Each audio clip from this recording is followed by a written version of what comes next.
Hi hi மக்களே, இங்கே பாருங்கள். இதுக்கு பேர் ஜாரினி கீரை. என்ன கீரை? ஜாரினி கீரை. நிறைய பேர் சொல்லுவாங்க. எங்களுக்கு தெரிஞ்சது இதுக்கு பேர் ஜாரினி கீரை தான். இது கிட்னிக்கு ரொம்ப நல்லது. கிட்னி சுகர் உள்ளவங்க இதை சமைச்சி சாப்பிட்டா ரொம்ப நல்லது. இதை நான் இன்றைக்கி எனக்கு சுகர் இருக்குது, அதனால் இன்றைக்கி இதை நான் சமைச்சி சாப்பிட போகிறேன். இங்கே பாருங்கள், இதை ஆஞ்சிட்டேன்.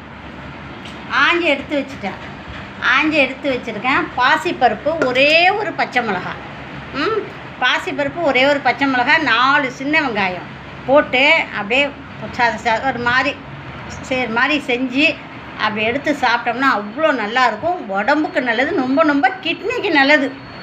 சுகர் உள்ளவங்க வாரம் ஒரு ட்ரிப்பு இந்த ஜாரினி கீரையை சாப்பிட்டிங்கன்னா, இந்த பாருங்கள் அது எப்படி இருக்குங்கிறத பாருங்கள். அந்த இது இப்படி தான் இருக்கும். இந்த பாருங்கள்,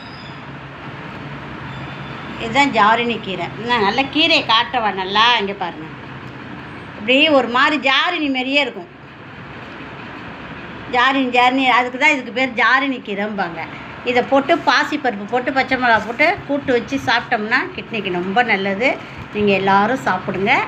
ஏன்னா எல்லோரும் சாப்பிட்டுட்டு எப்படி இருக்குன்னு பார்த்து சொல்லுங்க, கமெண்ட்டில் சொல்லுங்கள். சரியா? பாய்.